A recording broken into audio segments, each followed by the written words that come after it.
The screen in front of me is showing the flight path. The cabin lights are steady.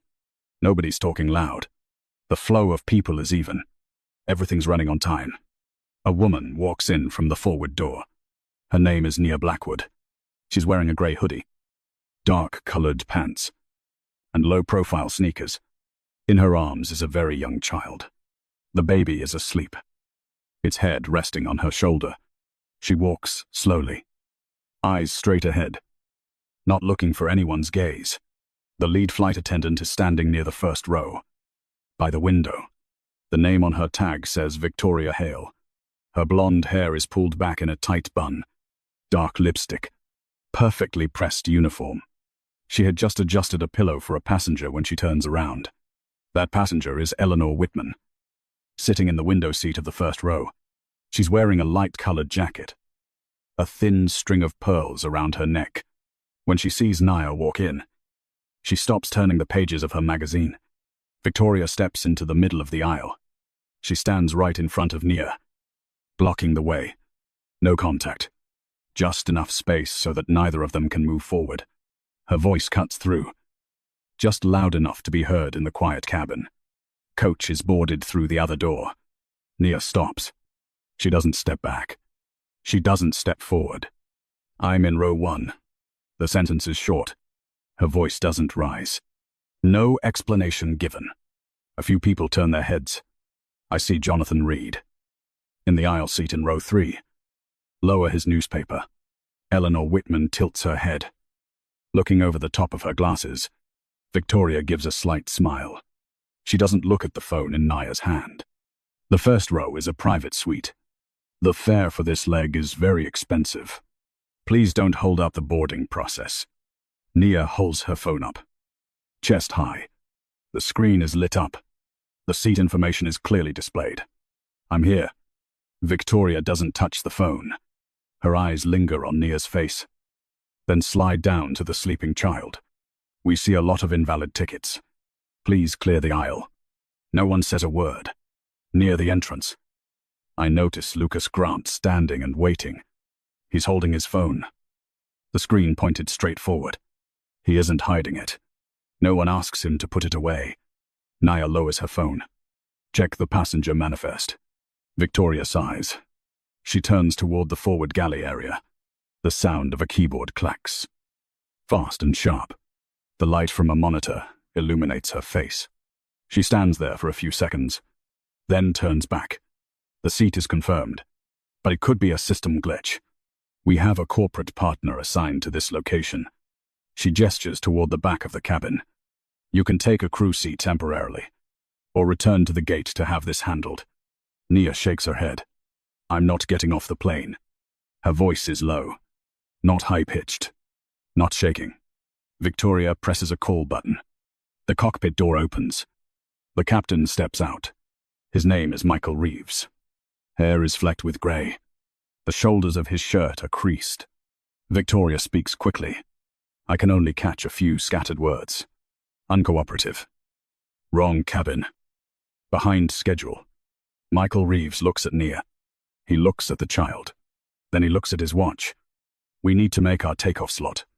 He continues, his voice weary. If there's a dispute, it has to be resolved back at the gate. Nia doesn't move. I'm not getting off. There's no yelling, no harsh words. The rhythm in the cabin shifts. A few people adjust themselves in their seats. Eleanor Whitman closes her magazine. Jonathan Reed lets out a long sigh.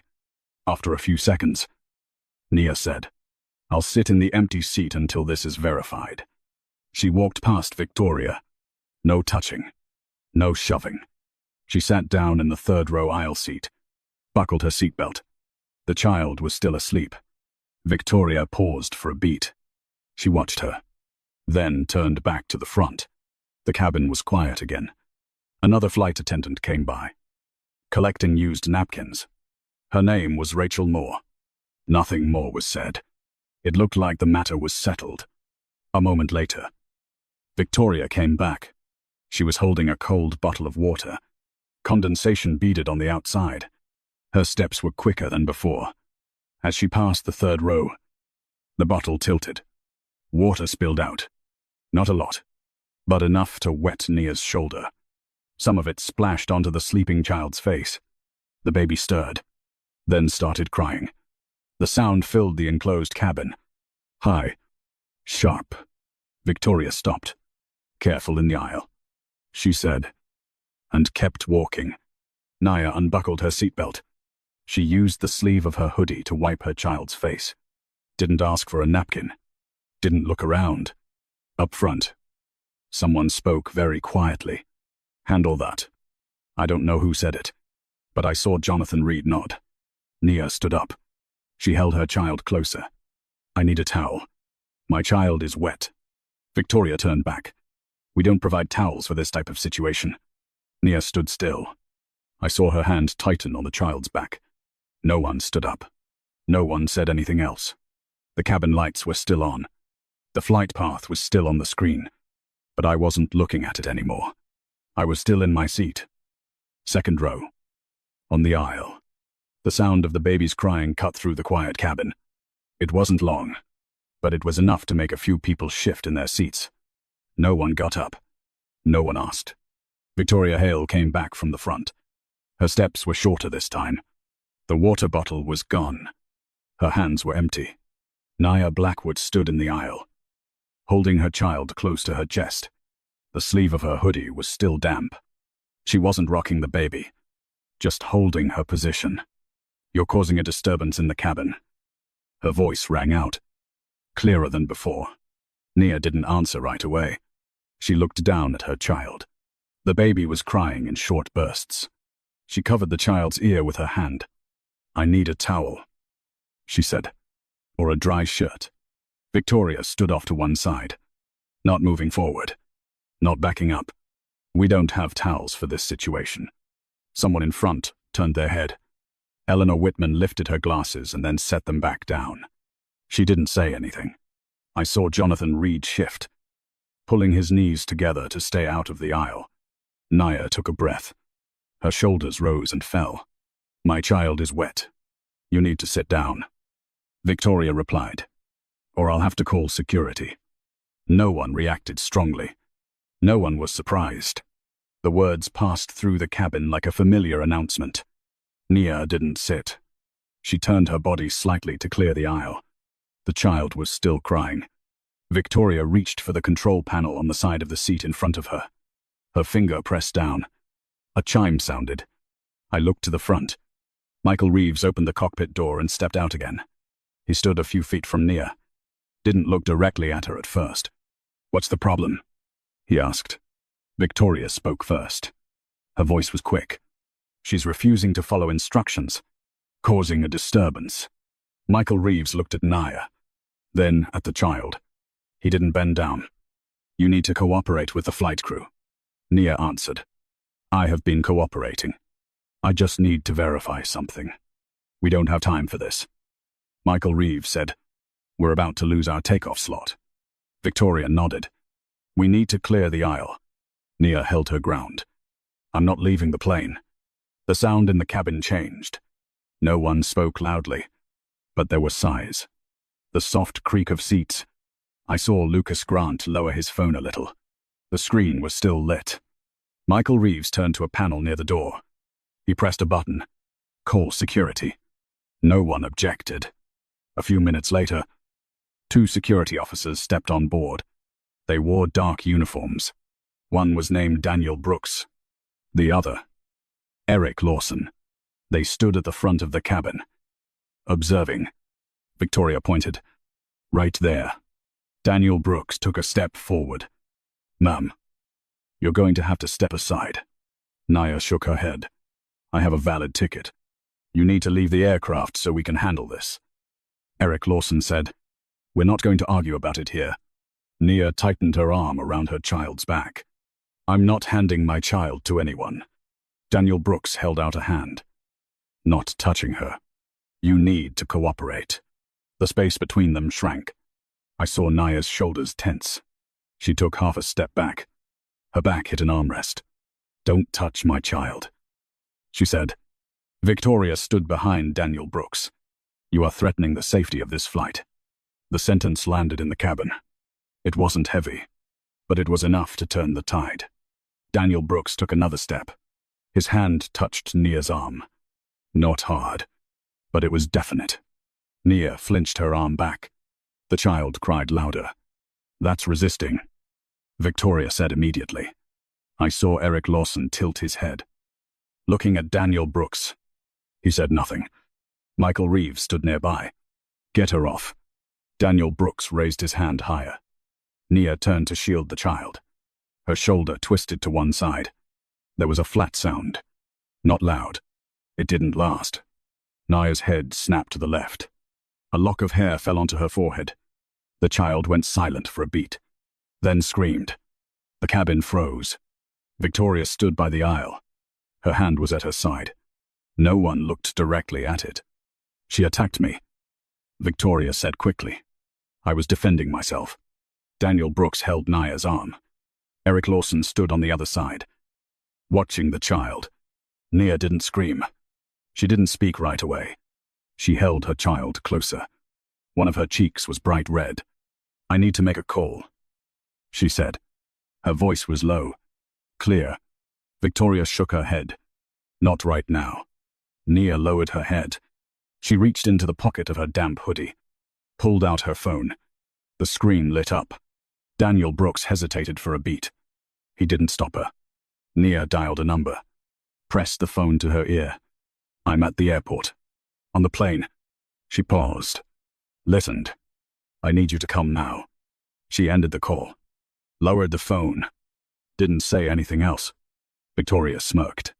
"It doesn't matter who you call." Nia didn't look at her. She sat down in the nearest seat, held her child. Her back was straight, her eyes on the floor. Daniel Brooks and Eric Lawson stood on either side of her. No handcuffs. Not yet. The cabin lights were still on. The screen still showed the flight path. But no one was looking anymore. I looked out the window. Below the wing, the activity on the tarmac was slowing down. I was still in my seat. Row 2. On the aisle. The child's crying faded. Nia Blackwood sat with her back straight, holding her child tight against her chest. The two security officers stood on either side. Daniel Brooks kept half a step's distance. Eric Lawson was looking toward the cabin door. No one was speaking loudly. The cabin lights were still on. The screen in front of me showed the flight path. Outside the window, the service vehicles on the tarmac slowed. One came to a complete stop. Then another. The forward cabin door opened. A man in a dark gray suit and a dark tie stepped inside. He walked quickly, without stopping. 4 others followed him, dressed the same, and they fanned out to either side of the aisle. No one said hello. No one asked any questions. Victoria Hale turned around, adjusting her scarf. "Sir, if you could just wait a moment. We're handling A." The man didn't look at her. He walked right past. His shoulder brushed hers, close enough to make Victoria take half a step back. He stopped at row 3. He looked at Nia, then at the child. He leaned down slightly and gently touched Nia's cheek. He didn't speak. "You're here." The man straightened up. His gaze shifted to Daniel Brooks. "Let go." Daniel Brooks looked toward the front of the cabin. Michael Reeves was standing near the door. He didn't react. Her arm was released. "She's been hit." "Who gave the order?" Victoria spoke up immediately. She was disruptive. "We were defending ourselves." The man's eyes settled on Victoria. "Your name?" "Victoria Hale." He nodded. Then he looked at the captain. "Did you check the passenger list?" "We acted on the flight crew's report." The man took out his phone. "Put it on speaker." "I'm on this flight." "Ground the plane." The other end of the line gave a short confirmation. He lowered the phone. "Get all the passengers off this plane. Right now." A murmur went through the cabin. Eleanor Whitman was the first to stand up. "We have a schedule. You'll get your money back." No one else said a word. The 4 people with him began guiding passengers to the exit. Not too fast. Not too slow. No arguments. The first-class cabin slowly emptied. Victoria leaned back against the wall. Her hands were shaking. Rachel Moore stood behind her. Head down. The man turned back to the front. I'm Damien Blackwood. That name was in the airline's internal documents. The majority shareholder. The final say. The air in the cabin shifted. Michael Reeves took a breath. Daniel Brooks stood up a little straighter. This is my wife. And my child. All eyes turned back to Victoria. You touched them. It was a misunderstanding. There was no response. You let this happen. Yes. You're relieved of your post upon handover. The entire flight crew was ordered to leave the cabin at the same time. No exceptions. No next shift. The captain took off his hat, placed it on the nearest seat, and turned away. Document the entire sequence. Don't miss a thing. Daniel Brooks nodded. Eric Lawson turned on his device. The report would go straight to the review board. The names of the 2 security officers were kept for an internal investigation. Damien bent down and took the child from Nia's arms. He handed her to one of his men. Get them to the car. Nia stood up. She didn't look around. At the door, she paused for a beat. She looked at Victoria and said nothing. The cabin was empty. The lights were still on. The screens were still lit. I followed the crowd out. Below the jet bridge, a line of black cars was parked right next to the plane. No sirens. No lights. A few days later, a video surfaced. Low angle. Shaky audio. A familiar eyes. A familiar voice. The moment Nia's head snapped to the side, the news that followed was brief. The flight crew's contracts were terminated that day. The flight was cancelled. Full refunds were issued.